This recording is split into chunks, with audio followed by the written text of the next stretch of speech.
Bonjour Christophe. Là on est là pour débriefer sur l'étape du Tour, hein. Certains l'ont fait par écrit, toi, tu préfères le faire de vive voix. Je trouve ça plus sympa. Plus sympa, oui, plus spontané. Ouais. Alors raconte-nous un peu ton étape du Tour, toi, comment tu l'as vécu? Déjà sans flatterie superflue, mais merci Gérard et Carole parce que vous avez tout préparé. Moi je me suis occupé de rien, je me suis pas occupé du transport, je me suis pas occupé du logement. Donc déjà en termes de logistique, merci à vous. Autrement, c'était ma 4e étape du Tour. C'était intéressant et c'était la première qui était orientée montagne de façon très importante. On s'attendait à ce que ça soit difficile, ça l'a été. Au-delà de ça, pour une fois, j'étais en vacances un peu avant, donc ça m'a permis de me reposer et pas d'arriver brûle pour point sur l'étape, donc ça c'était déjà pas mal. On a fait covoiturage avec Cyril et puis Quentin, ça s'est super bien passé, on est arrivé un petit peu avant, donc je pense qu'on était dans les meilleures conditions pour affronter cette étape redoutable. Autrement, si on rentre dans le vif du sujet, écoute, un premier col du Chaussy qui s'est plutôt pas mal passé, j'ai dû monter en 1h05 à peu près.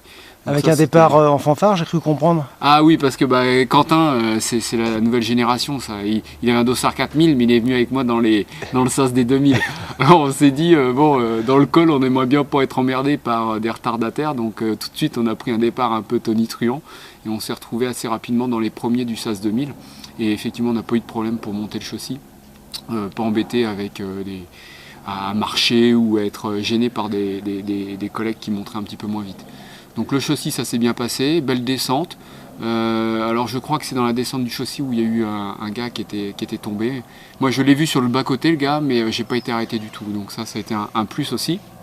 Après très rapidement, on se retrouve un petit peu dans la plaine de mémoire. Là j'ai pu choper un groupe qui roulait pas mal, on n'était jamais en dessous 40, donc ça roulait pas mal. J'ai pu gagner du temps aussi. Et puis tout de suite le Glandon. Donc ça a été le Glandon. Tu t'es arrêté au ravito, non? Non, jamais. C'est pas le genre de la maison. On s'arrête pas, on a tout ce qu'il faut dans les poches. Le but du jeu c'est de battre les boîtes, hein. Il n'y a pas photo, donc on met tous les atouts de notre côté. Donc le Glandon, c'est plutôt pas trop mal passé, même si j'ai peut-être un petit peu souffert dans les 3-4 derniers kilomètres. Après la croix de fer c'est un peu plus roulant. Donc ça a été aussi. La descente a fait du bien, elle était belle, pas de problème particulier. On remonte tout de suite sur le Mollard. Bon là, pas trop de difficultés, j'étais assez serein. La descente, et puis on arrive tout de suite sur la Toussuire. Et là, c'est un peu comme l'année dernière, quoi. C'est-à-dire que sur, je sais plus combien il y a 15 km d'ascension à peu près. Ouais, à peu près, ouais. Les 5 premiers se sont bien passés, les 10 derniers, ça n'a pas été bon du tout. J'ai dû me faire doubler au moins par 250 ou 300 mecs. Bon, je termine 1290, je suis quand même satisfait. Je voulais faire moins de 7 heures, je fais 7h01.